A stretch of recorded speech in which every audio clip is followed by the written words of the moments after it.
Partners Instant Bride Part 39. Nakaharap kaming dalawa ngayon ni Logan kay Papa. Hindi ko mapigilan ang bahagyang matakot sa ama ko dahil hindi na to ang unang beses na ganito ang ipinakita niyang ugali sa lalaking bisita ko. Ramdam na ramdam ko ang tensyon sa paligid. Ang bigat ng hangin.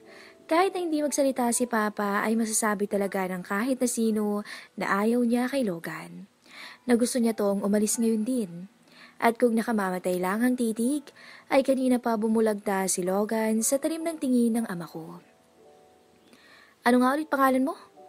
Istrikto niyang tanong habang sinisipat ng tingin ang lalaki. Pa, hindi ko nga siya Tahimik, matigas niyang sabi. Hindi ikaw ang kinakausap ko, Tintin. Kung maaari, umalis ka muna. Dagdag niya. Papa. Nak, tulungan mo muna ako. Napatingin ako sa may kusina nang marinig ko ang pagtawag sa akin ni Mama. Dali na at nang mapabilis tong pagluluto natin ng pananghalian. Kahit labag sa loob ko na iwan si Logan, dahil baka kung ano ang sabihin niya kay Papa ay wala na akong nagawa, kundi ang tulungan si Mama. Alam kong sinadya niyang tawagin ako kahit na pwede namang sina Jester at Pinky. Alam kong gusto niya rin akong ilayo kay Papa at Logan. Mama, hindi ko nga po maliligaw si Logan. Pakisabihan nga po si Papa. Sambit ko pagkalapit ko sa kanya. Promise po. Anak, siya na mismo ang nagsabi na maliligaw mo siya eh. Kalmadong sabi niya. At isa pa, mukhang disente naman siya at mabait. Tingin ko'y marespeto rin at marunong kumalang. Dagdag niya bago sumilip sa sala kung saan kinigisa ni Papa si Logan. At gwapo pa, artistahin. Sige, sabihin na natin na gusto niya ako. Pero wala akong sinasabi sa kanya na pwede siyang manligaw. Paglilinaw ko habang binapalata ng mga sibuyas. Wala pa po akong balak na magpaligaw, Ma. Aba, kailan mo balak pa anak? Kapag na-expire na ang matres mo. Mabilis niyang sabi tsaka umiling-iling. Delayed ka na nga nakapagtapos ng pag-aaral. Tapos pati ba naman pag nunobyo, ide-delay mo pa rin. Kayo po ang priority ko eh. Mabilis ko ring sagot sa kanya. Mamaya ko na unahin ang sarili ko. Kapag nakita kong okay ng sitwasyon natin. Kapag maginhawa na. Anak. Binitawan niya ang hawak na kutsilyo at itinikil ang paghihiwa ng karne ng baboy. Para tingnan ako sa aking mga mata. Hindi mo kami responsibilidad. Pinag-aral ka namin, kayo ng mga kapatid mo, dahil responsibilidad namin yun sa inyo. Hindi dahil para gawin namin kayong retirement plan. Alam ko naman yun, Ma.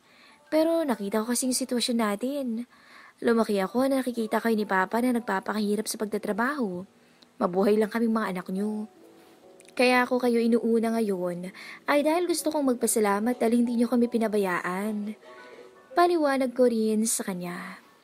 Pero hindi mo naman kailangang pabayaan ang sarili mo, nak. Hindi mo kailangang isantabi ang kaligayahan mo. Giit niya. Mabilis akong umiling. Hindi ko naman po sinasantabi dahil kayo po ang kaligayahan ko. Kung sa aspeto naman pong pagkakaroon ng nobyo, siguro darating din ako roon sa tamang panahon. Napabuga na lang siya ng hangin at napatango. O sige, kung yan ang gusto mong gawin, susuportahan kita. Basta lagi mong tatandaan na ayos lang sa amin ng papa mo na unahin mo ang sarili mo. Opo, Ma, at hindi ko natapos ang dapat sana'y sasabihin ko nang umalingaw-ngaw ang malutong na tawa ni Papa. Masyado akong nag-focus sa usapan namin ni Mama, kaya hindi ko na namalayan kung ano na ang nagaganap sa sala. Pagtingin ko roon, ay nakita ko si Logan na nakahubad na at nakasampay na sa balikat niya ang kanyang damit, habang nakikipagkwentuhan siya kay Papa na parang barkada niya lang. Sabi ko naman sa'yo hayaan mo lang ang Papa mo. Rinig kong sambit ni Mama sa likuran ko. Kaya gano'n na lang siyang umasta sa tuwing may lalaking pumupunta sa bahay, ay dahil gusto niyang subukan kung seryoso ba ang mga to. Paliwanag niya sa akin. Nilingon ko siya at matamis niya akong hinigaan. Ayaw lang ng Papa mo na mapunta ka sa maling lalaki at masaktan. At tingnan mo, mukhang nagustuhan niya si Logan para sa'yo. Maging ang loob ko ay nakuha na nga rin niya eh. Gusto ko siya para sa'yo. Napatingin na lang ako kay Papa.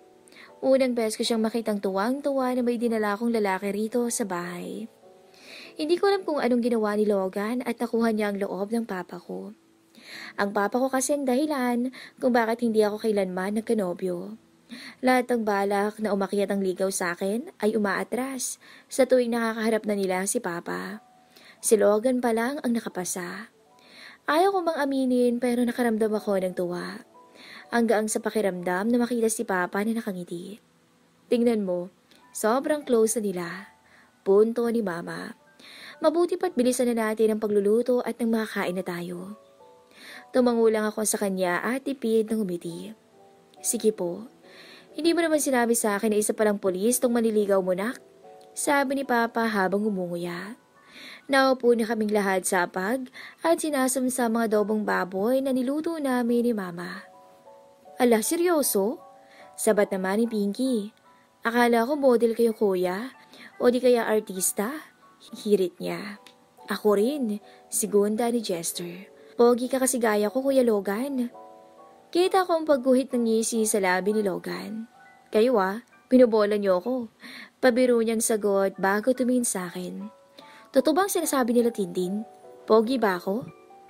Kita ko kung paano mapunta sa akin ang mga tingin ng pamilya ko. Kaya naman ay pasimple kong tinadyakan ng paa ni Logan, makaganti man lang sa pang-aasar niya sa akin. Pwede ba, wag mo akong tawaging Tintin? Ano mong gusto mo, mahal? Hirit niya sa may ngisi. Sasagot na sana ako nang tumikim si Papa. Logan, kahit nakuha mo ng loob ko ay masyado ka naman yatang mabilis. Saway niya kaya nakapangisi ako. Pero depende pa rin yan kay Tintin kung papayag siya. Bawi niya at ngumiti. Pa? Inis kong baling sa kanya at nagtawanan ang mga kapatid ko. Sagutin mo na ang tanong ni Kuya Logan, ate. Pogi ba siya? Singit ni Pinky. At anong gusto mong itawag niya sa'yo? Segunda naman ni Jester. Mahal na lang, ate. Panggatog ni Clifford.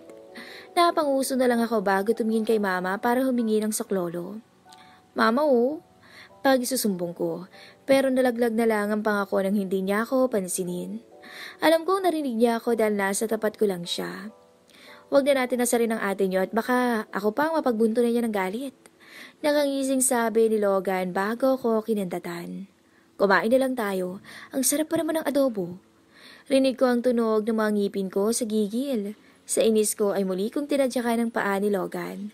At sa pagkakataong to, ay nilakasan ko na. Pero nabigla ako nang si Jester ang mapasigaw. Aray? Sinong nanadyak ng paa ko? Sorry, mabilis kong sambit. May nakita kasi akong ipis. Sorry. Kita ko ang pagpipigilang tawa ni Logan, kaya gusto ko na lang siyang hambulusin. Nakakainis talaga siya. Mamaya talaga to sa akin, makikita niya. Pagkatapos naming kumain, ay nagpresenta ako na ako nang maghuhugas ng pinggan. At ang lokong si Logan ay nagpabita pa at gusto raw akong tulungan. Pinarinig pa talaga niya sa pamilya ko. Kaya heto, kaming dalawa ngayon ang nasa lababo. Ang saya ng pamilya mo, Tintin. Sabi niya sa akin habang inaalis niya ang mga tira-tira sa mga plato. Pwede ba, wag mo akong tawaging Tintin? Inis kong sabi sa kanya. Ang cute kaya, anya sabay kindat sa akin. Sa inis ko ay nakakurot ko siya sa tagiliran, dahilan para mapaigtad siya. Ano ba? May kiliti ako dyan . Ang sweet niyo . Napalingon ako nang marinig ko ang kinikilig na boses ni Pinky. Pagtingin ko ay nakabungis-ngis siya sa akin. Pero excuse me muna, lalagay ko lang itong mga baso. Anya, okay na. Continue na kayo sa landian niyo. Pinky, bago ko pa man siya makurot ay nakatakbo na siya palayo. Ang sayo niyo rito, no? Biglang sabi ni Logan habang nakangiti siya. Pero pansin kong iba ang ngiti niya sa labi niya. Yun ang kayamanan namin. Sabi ko na lang sa kanya. Hindi na ako humirit pa ng pang-aasar dahil ramdam kong wala na sa lugar. Pwedeng makishare? Pabiro niyang sabi. Pero bago pa man makasagot, ay agad niyang iniba ang usapan. Anong year na palang mga kapatid mo? Si Jester, first year college na. Si Pinky, grade 11. At si Clifford ay grade 7. Sagot ko sa kanya. Magastos na kaya kahit papaano, ay nagpapasalamat ako sa oportunidad na ibinigay sa akin ni Mr. Muller. Well, on the brighter side, maganda nga naman ang benepisyo. Pagsang-ayon niya. But when all of it is over, kapag nakalaya ka na sa kanya, will you let me court you for real, Christine? Seryoso talaga ako. Ayan ka na naman eh. Tugon ko sa kanya bago na pabuga ng hangin. Hindi ko kasi alam kung ano ang isasagot ko. Ayoko nang hindi pinag-isipan ng mga bagay-bagay. Huwag na muna natin pag-usapan yan, okay? Sa susunod na, please lang. Umuwi ako rito para makapag-relax. Barahan siyang tumango. Okay, hindi mo naman kailangang sumagot agad. Sinasabi ko lang sa'yo na seryoso ko. Kasi baka iniisip mo nagbibiro ako eh. Hindi ko na lang siya sinagot dahil ayoko nang pag-usapan pa ang tungkol doon. Ayokong may stress. Pagkatapos naming maghugas ng pinggan ay pumunta na ako sa sala. At syempre kasama ko si Logan. Alam nga namang iwan ko siya kung saan-saan. Ma, di kaya nagtinda ngayon? Tanong ko. Nag-claim kasi ako ng padala mo, nak. Bala ko sanang mamalengke kaso dumating ka, kaya baka bukas na lang. Sagot niya. Salamat nga pala, nak, sa perang padala mo. Sobrang laking tulong nun sa mga gastusin dito sa bahay. Ayos lang po, ma. Masaya ako at kahit papaano ay nakakatulong ako. Sagot ko. Hindi mo naman siguro pinapadala ang lahat ng sahod mo, no? Singit ni Papa. Dahil kung oo, huwag ka nang magpadala sa susunod. Hindi naman pa. May natitira pa namang sapat na halaga para makasurvive ako hanggang next payout. Pagsisinungaling ko. Magsasalita pa sana ako nang biglang mag-ring ang cellphone ko. Pagkakita ko ng pangalan ni Mr. Moler sa screen ng cellphone ko, ay dali-dali kong in-excuse ang sarili ko at lumayo sa kanila. Hello, Christine. Bumungad sa akin ang malalim niyang boses. Pagbigkas pa lang niya ng pangalan ko, ay alam ko nang wala siya sa mood. I don't mean to ruin your vacation, pero baka may gusto kong sabihin sa akin. Ano pong ibig niyong sabihin? Kunot noong tanong ko. Narinig ko ang malalim niyang paghinga bago siya sumagot. Who drove you home? Si Logan po. Sagot ko. Pero natigilan ako nang maalala kung ayaw nga pala niyang makasama ko si Logan ng kami lang. Pero hindi po ako nag-request sa samahan niya ako. Si Lolo Henry po ang nag-utos sa kanya ni ihatid ako rito sa amin. Paliwanag ko at nang malinaw ko sa kanya ang lahat. What? Napangiwi ako nang sumigaw siya sa kabilang linya. Kahit na hindi ko nakikita ang pagmumukha niya, ay ni-imagine kong nakakunot na ang noo niya ngayon at halos mag-isang linya na siguro ang mga kilay niya. Tell that jerk to go home right now. Okay po, sagot ko. Bye. Mabilis kong sabi sabay pa tayo ng tawag. Napabuga na lang ako ng hangin dahil sobrang nai-stress ako. Pwede namang siya na lang ang magsabi sa kaibigan niya na umuwi to. Bakit kailangan sa akin pa mismo manggaling? Pabalik na sana ako sa loob ng bahay nang makita ko si Logan na hila-hila ang maleta ko at suot-suot ang backpack niya. Hoy, saan ka pupunta? Pagtawag ko sa atensyon niya. Nang tumingin siya sa akin ay mabilis akong naglakad papalapit sa kanya. Pinapasabi ni Mr. Muller na umuwi ka na raw. Kaya akin na yung maleta ko at umalis ka na. Akmang kukunin ko na sa kanya ang maleta ko nang iiwas niya to. Anong pinagsasabi mo? Kung uuwi ako ay dapat umuwi ka rin. Anya, bagong umisi sa akin. At isa pa, si Tito Felipe at Tita Cynthia na mismo ang nagsabi sa akin na dito na ako magpalipas ng gabi. Huwag mo ako pinaglololo ko. Ngumisi lang siya sa akin at nagkibit balikat. Then why don't you go ahead and ask them? Verify it yourself.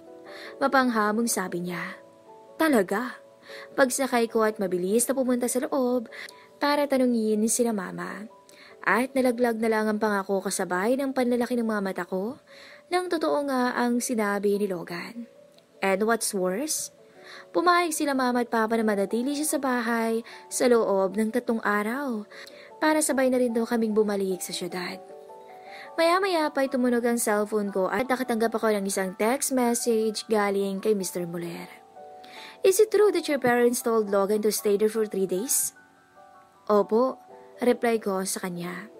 Wala pang ilang segundo ay nakapag-reply na siya. Dahil, tell me where you at pupuntahan ko kayo dyan and I will drag that jerk back here. Kahit text message lang na natanggap ko, ay hindi ko pa rin napigilan ang mapanguwi dahil naririnig ko ang pagsigaw na boses niya. Napabuga na lang ako ng hangin dahil mas lalo yata akong na-stress nang umuwi ako. Ano ba nangyayari sa mga to?